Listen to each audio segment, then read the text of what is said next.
Resolvamos ahora un problema de un movimiento vertical de caída libre. Este problema 3 nos lo plantean, ¿verdad? Y nosotros vamos a tener que graficarlo, vamos a tener que ser capaces de, inter, de interpretar el problema y de graficarlo. Veamos, aquí al lado ya coloqué pues las fórmulas que tal vez vamos a utilizar. Vamos a ver cuál escoger, dependiendo pues al problema. El problema 3 nos describe un lanzamiento vertical hacia arriba. Se está lanzando una esfera, ¿no? Dice que se está lanzando una esfera verticalmente hacia arriba. Entonces, está lanzando, ¿no? Ahí está, se va a lanzar una esfera verticalmente hacia arriba, con una rapidez inicial, obviamente, ¿no? Una rapidez inicial, ¿verdad? Por parte de la pelotita negra, de 60 metros por segundo. Y a 8 metros de altura sobre la primera esfera, a 8 metros de altura, vamos a tratar de graficar aquí, a 8 metros de altura, más o menos hasta aquí, ahí está, a 8 metros de altura, a 8 metros de altura, se encuentra, dice, una segunda esfera.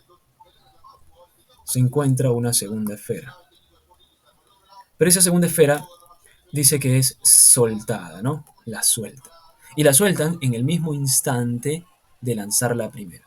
O sea que simultáneamente se suelta esta pelotita verde y simultáneamente la pelotita negra se lanza al mismo tiempo, ¿no? Bien, entonces, cuando sea soltada, ¿verdad? La pelotita verde, pues obviamente va a caer, ¿no? Si es soltada, pues la pelotita verde va a caer. Sin embargo, como simplemente se está soltando, es decir, no se le está dando ningún impulso, entonces la velocidad inicial de la pelotita verde es de 0 metros por segundo, ¿verdad? Ahí está, 0 metros por segundo. Y bien, dado este experimento que nos está describiendo el problema 3, que ya lo hemos graficado, nos piden determinar cuánto tiempo transcurre hasta que las esferas choquen. Bueno, si analizamos el movimiento, ¿verdad?, de la esfera negrita, supongamos pues que llega a un punto, por ejemplo hasta aquí, ¿no? Llega a un punto hasta aquí, ¿verdad? Llega a un punto hasta ahí, donde la pelotita verde también va a caer, ¿verdad? Va a experimentar una aceleración por parte de la gravedad, ¿cierto? Y va a caer hasta ese punto, por ejemplo, ¿verdad? Y va a haber un punto de choque. A ese punto, pues vamos a llamarle, a este punto de choque, vamos a llamarle el punto A, por ejemplo, ¿no? Y vamos a empezar un poco a formalizar, ¿no? Bueno, y la esfera verde, pues que esté en el punto P, y la esfera negrita, pues que esté en el punto Q, ¿no? Vamos a empezar a formalizar. Bien, solamente estamos dándole, pues, una letra, ¿verdad? A cada punto, ¿no? Para poder tener un orden, ¿verdad? Hay que formalizar, ¿verdad? Hay que formalizar las situaciones.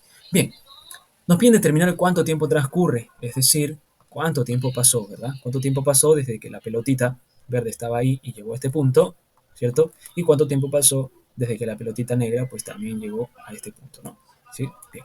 Y bueno, como han sido lanzadas pues en el mismo instante, entonces el tiempo que le va a tomar a la pelotita verde llegar al punto A va a ser el mismo tiempo que le va a tomar a la pelotita negra llegar al punto A. Va a transcurrir el mismo tiempo para ambas esferas. Bien, entonces este es un tipo de problemas en caída libre pues muy común, ¿verdad? Es muy común verlo en los problemas y que básicamente lo que se hace, ¿verdad? Básicamente lo que se hace es aprovechar el datazo que te dan acerca de la separación de las esferas, ¿no? La altura que las separa, ¿no? O la distancia que los separa son de 8 metros. Es importante este dato, ¿no? Y ese dato es el que se usa para poder resolver este tipo de problemas. Entonces, vamos a empezar aquí. Como nos piden, como nos piden, como nos piden el tiempo, ¿verdad? El tiempo de choque, ¿cierto? Cuánto le tomó chocarse, pues vamos a utilizar una estrategia, ¿no? Y la estrategia es usar esa distancia que la separa. Y el planteamiento es el siguiente, ¿no? El planteamiento es el siguiente. Debemos de aprovechar esa altura para poder decir, por ejemplo, que esta distancia o altura, ¿verdad? Que va a recorrer la pelotita verde, ¿no? Esta distancia AP, ¿cierto? Vamos a llamar esa distancia H1, ¿verdad? Entonces la distancia que recorre la pelotita verde vamos a llamarla H1, y por otro lado la distancia que va a recorrer, o la altura, ¿verdad? Que va a recorrer la pelotita verde, pues va a ser la distancia AQ, ¿cierto? La distancia AQ, o la altura AQ, al cual pues vamos a llamar H2, ¿no? Vamos a llamarle H2, ¿no? Vamos a empezar a formalizar. Bien, dado esa esquematización, pues lo que podemos decir, ¿verdad?, del gráfico es que la altura h, ¿cierto? La altura h, pues va a ser igual a la suma de las alturas que va a recorrer cada pelotita, ¿no? Es decir, va a ser la suma de la altura que recorrió la pelotita verde más la altura que recorrió la pelotita negra, ¿verdad? Ese es un planteamiento. Esta estrategia se usa para este tipo de problemas, ¿no? Comúnmente. A partir de este planteamiento, vamos a determinar la altura h1 en función del tiempo. O sea, vamos a hacer que la altura h1 esté en función del tiempo t. Vamos a verlo, vamos a verlo, vamos a ver cómo, qué estrategia se sigue, ¿no? Y bueno, la estrategia que seguimos es determinar la altura 1 primero. Entonces, cuando planteemos la altura 1, nos vamos a dar cuenta que va a estar en función del tiempo t. Veamos, por ejemplo. Para describir, ¿verdad? O para determinar la altura 1 de la pelotita verde, pues tenemos los siguientes datos, ¿no? Tenemos su velocidad inicial, tenemos la gravedad, ¿cierto? La gravedad está en dirección vertical hacia abajo, ¿cierto? Tenemos su valor también, acá está su valor.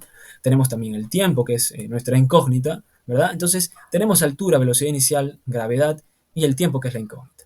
Entonces, lo que no interviene ahí es la velocidad final, y es por eso que decimos, ¿verdad? Es por eso que decimos que utilizamos, pues, la tercera fórmula, ¿no? La tercera fórmula nos dice que la altura, pues, va a ser igual a la velocidad inicial por el tiempo. En este caso, la velocidad inicial de la pelotita verde es 0, así que 0 por t va a ser 0 y se anula totalmente. Entonces solamente nos va a quedar un medio de la gravedad por el tiempo al cuadrado, y la gravedad es 10 por el tiempo al cuadrado.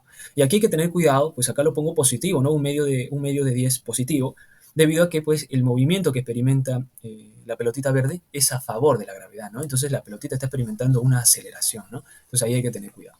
Y bueno, un medio de 10 es 5, y finalmente, pues, me quedaría que h1 es 5t cuadrado.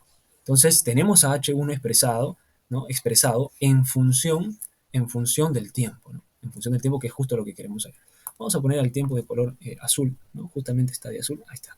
Justamente lo que queremos determinar.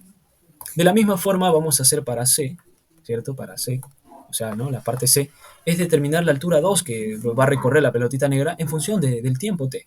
Veamos, tenemos velocidad inicial, que es 60 por el tiempo t, que vamos a colocarlo de azul, ¿verdad? Y aquí hay que tener mucho cuidado, pues la fórmula nos dice más un medio de la gravedad, ¿no? Pero recordemos que aquí el movimiento que experimenta la pelotita negra va en contra, ¿no? Entonces la pelotita negra va hacia arriba, la gravedad hacia abajo, entonces la pelotita va a experimentar una desaceleración, ¿verdad? Entonces, si experimenta una desaceleración, entonces decimos un medio de menos 10, ¿no? O mejor dicho, menos un medio de la gravedad, ¿cierto? Ya que como acá era suma y acá es menos, pues más por menos menos, ¿no? Lo que aprendemos, ¿verdad? Con las leyes de signos, ¿no?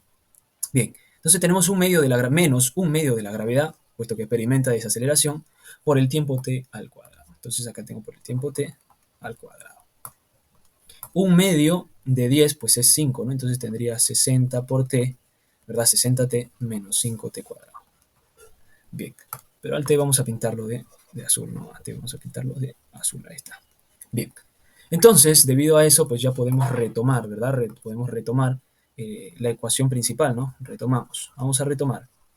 Vamos a retomar la ecuación principal. Y la ecuación principal era h,